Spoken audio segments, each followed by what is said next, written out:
작심 발언 이후에 말수를 많이 줄였던 배드민턴 여제 안세영 선수가요.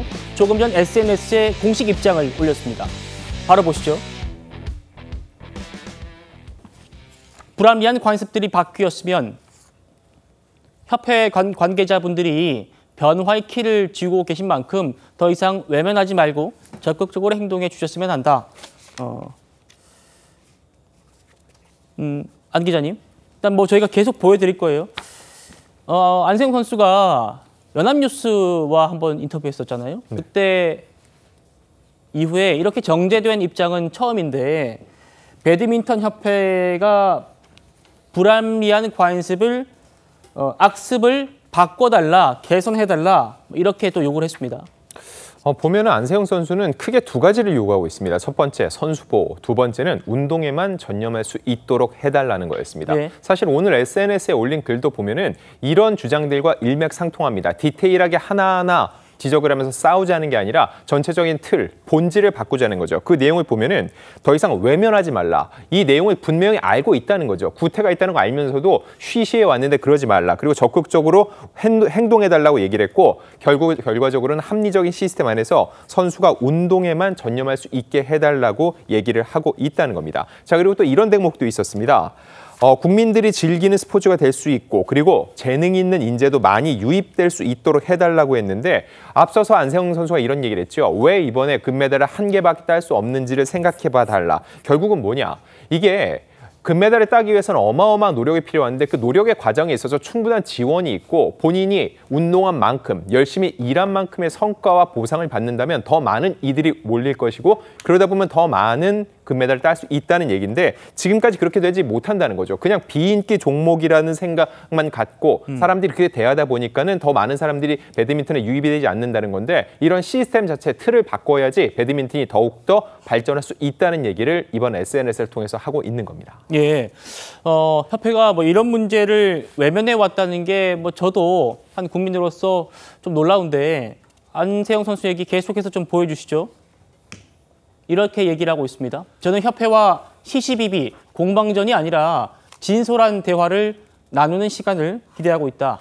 그리고요. 부상 정도에 맞는 유연하고 효율적인 지원을 원했지만 현실은 전혀 그렇지 못해서 크게 실망했고 안타까웠다. 제 이야기에 귀를 기울여 주시는 분이 있었더라면, 귀 기울여 주는 분이 있었더라면 하는 아쉬움이 크다. 문체부와 체육회 이번에 지금 조사를 하고 있잖아요. 바라는 건 선수들의 목소리에도 꼭 귀를 기울여 주셨으면 한다. 이렇게 얘기를 했습니다. 차정 교수님. 네.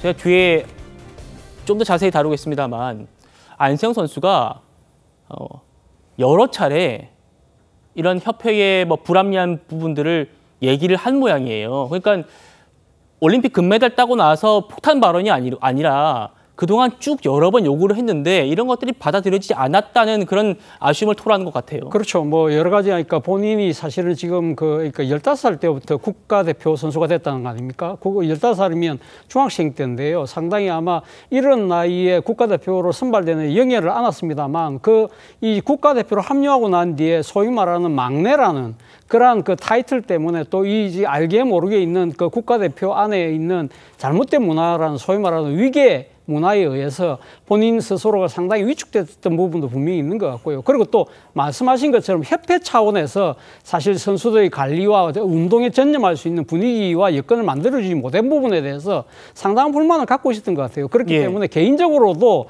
아마 부모님을 통해서라든지 이렇게 해서 협회 차원에다가 여러 번 아마 이제 자신의 이야기를 호소를 했던 것 같아요.